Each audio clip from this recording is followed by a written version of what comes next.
I think probably wouldn't normally tell the story behind the song, but I thought Jimmy was going to do it, and then he didn't.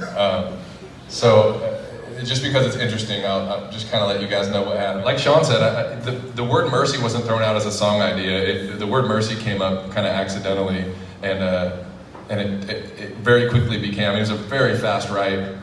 Fast forward, we have this demo that we're really happy with, but if you guys heard the first record, when we're getting ready to put out the record, there was just a lot of ballads on the record. And it was going to get saved for the second album, but there's this thing with iTunes. We had put out a 6-song EP, and then when we went to put out the full record, it was going to be 11 songs, and there's like, is the rule that it has to be twice as long as the EP? Yeah, 50% in order for people that bought the EP to be able to do complete my purchase. And so we didn't really have time, we didn't have anything left in the budget, and I wasn't in Nashville. And we treated Dan as if he's not busy or something. And we were like, all right, Brett's in LA, we need something for him to sing to like right now. And so it was completely unorthodox, but again, you know, that type of production, like you said, Sean, was right for the song.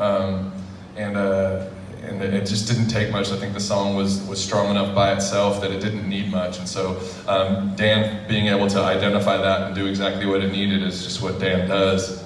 But we put the song out, and it was immediately my favorite song on the record.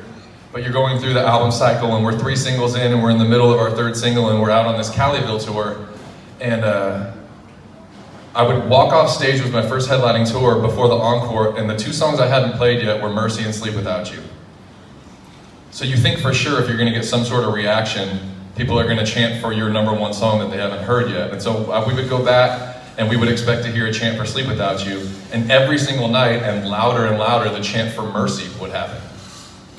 And I mean, at that point, it's just an album track, you know? The fact that everybody in every single room wanted Mercy, and they weren't even asking for Sleep Without You. I think, you know, the expression that I heard when I first moved to town, the single will raise its hand, I never knew what that meant. But with Mercy, it raised its own hand. And so it was extremely exciting for me that it made the record. It was extremely exciting for me that it was singled. But again, like they said, putting a ballad out at the end of a record in the summer, you don't know that everybody's going to have the same reaction as you did, and to have it do as well as it did at country radio too was really, really special. So, you know, I love the song. It's one of my favorite songs. The opportunity to write with Sean was incredible, but going back to all of the obstacles or the hurdles that were in front of this song, being a ballad at the end of an album in the summer after I haven't put out anything pure tempo ever to this point, and then to give it to the promo staff and say, good luck guys, this is the one.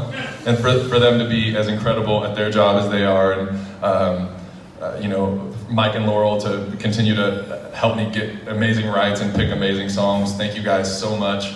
I'm starting to get used to this. Let's not stop. Again, to the promo staff, but Jimmy, thank you again for always making this collaborative and working like with me to make sure that I'm always happy, something that you don't necessarily have to do, but you always make important. Same thing to you, Dan.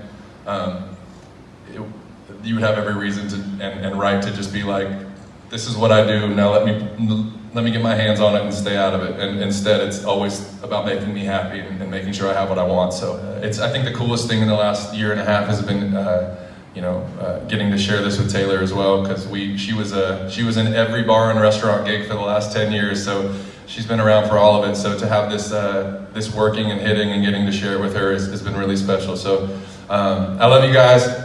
Thank you so much. Sean, thank you for sharing this song with me, and y'all enjoy yourself.